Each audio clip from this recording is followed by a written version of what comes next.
Hello folks, I'm back after a long month of work interrupting my hobby here with a work in progress Wednesday. I am getting ready for a Rangers of Shadow Deep campaign with my family where we're getting tired of not being able to play D&D or really anything that involves going outside. So I have picked up Rangers of Shadow Deep and quite a few miniatures to go with them. So I am working on the Frostgrave Cultists, of course. We have here quite a few. I've built them all up. I've decided to go with a yellow, a little king in yellow kind of reference here. For these guys, on a couple of them, I have used the Space Marines Purity Seals, a little skull motif. I figured it's a great way to mark these guys as being recognized by by whatever cult leader they have here. I have quite a few of these from a failed attempt at playing Warhammer 40k with one of my sons, and I've offloaded a lot of the minis, but I kept these Purity Seals because frankly they're cool and nobody else makes anything like them. So I kept, 30 or 40 of these that I bought and had laying around. So I've built all 20 of these that come in the box. Base coated them yellow with a mix of a yellow craft paint and some ink through my airbrush. I definitely wanted to experiment. I did a bunch of figures the other week in red, and I wanted to try my hand at yellow this time. And I like the results as they're turning out here. Real good, tabletop level paint job here. Ink wash, dry brush, etc. I made a number with bows, a couple with crossbows, some two weapons guys, some single weapons guys, some guys with a one-hand weapon and a shield, and then a couple of two-handed weapon guys. So a good little mix that'll see me through not only Rangers of Shadow Deep, but if we decide to play Frostgrave or simply D&D. Also, these guys will do fantastic in D&D. Quick paint job. I've been cranking through about 5 of these figures every couple of days. Working from home has its advantage. So not only did I pick up the Cultists, but I also picked up a lot. But I'm working on a box of Frostgrave Gnolls here.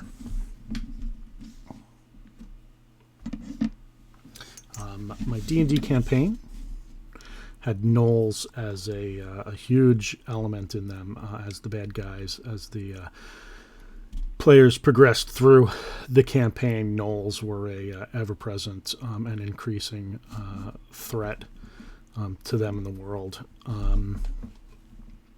So I was using the Reaper Gnolls, and frankly, they're huge. They don't fit in the 1x1 squares, whereas these guys do.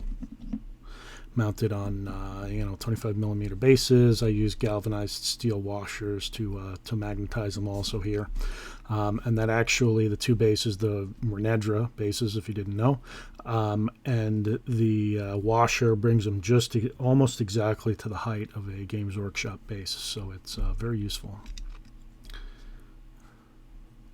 So I've started batch painting these guys up, and these are just going to be a mix of browns and who knows what else, grays, tans, light yellows probably.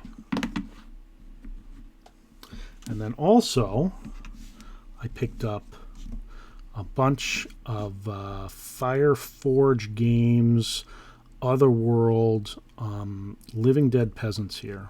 So these guys are going to be my zombies in Rangers of Shadow Deep. At the very least, the first mission calls for having some zombie characters as the murdered townsfolk rise from the dead. And I've been looking at these guys for a while, and I didn't need much of an excuse to buy them, so I did. 18 of these guys to a pack, 3 sprues of 6, so there is some variety. There are 2 or 3 female bodies on each sprue. I think it's 2. There's only a couple of heads that really fit. I mean, you're not going to put the guy with the giant mustache on the woman's body. I mean, you might. Who knows? So I had to be a little careful. I accidentally put an obviously male head on one of the female bodies before. But a good mix of, you know, just peasant weapons, these axes, and also in the, you know, two-handed axe are pretty much the only really martial weapon. There's a couple of different pitchforks, this metal one, this, you know, traditional all-wood one. Shovels, you know, grain threshing flails,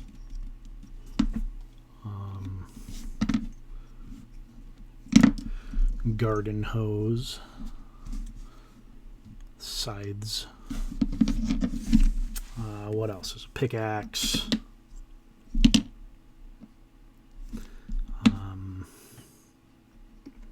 There's a hand scythe on here.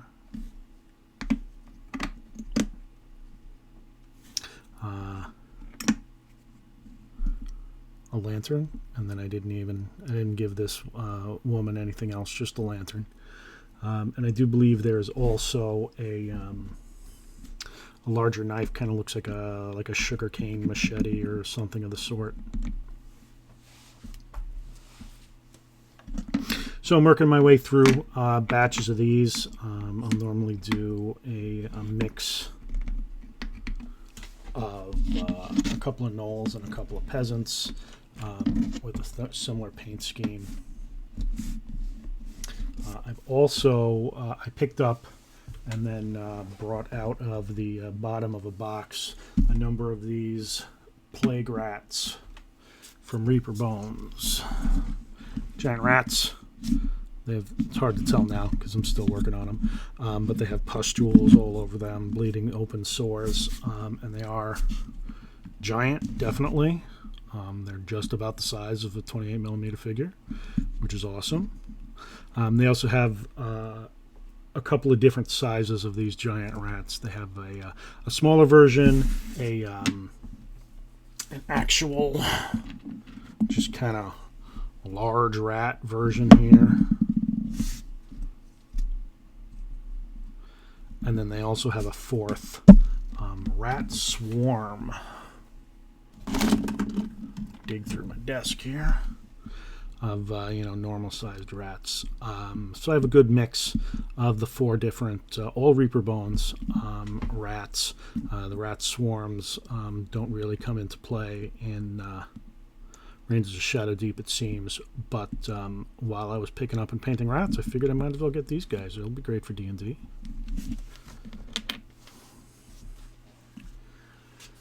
And then I also have this Reaper Bones Friar that I am painting in or at least I started in the same paint scheme as a couple of the plague rats that I got. I've actually had this guy out and based for about 4 years now. I used him as an NPC in my last D&D campaign and never painted him. So I figured I'd finally get some primer on him and then pulled him out when I was getting ready to do these plague rats, because 4 plague rats plus 1 monk is 5 guys, and that's how many paint handles I had open at the moment.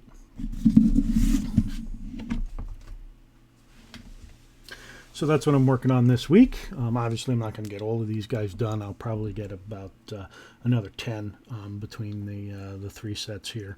I also have a whole bunch of Frostgrave soldiers that will get worked on over the coming weeks as we start playing Rangers of Shadow Deep with myself, my wife, and my 2 oldest boys.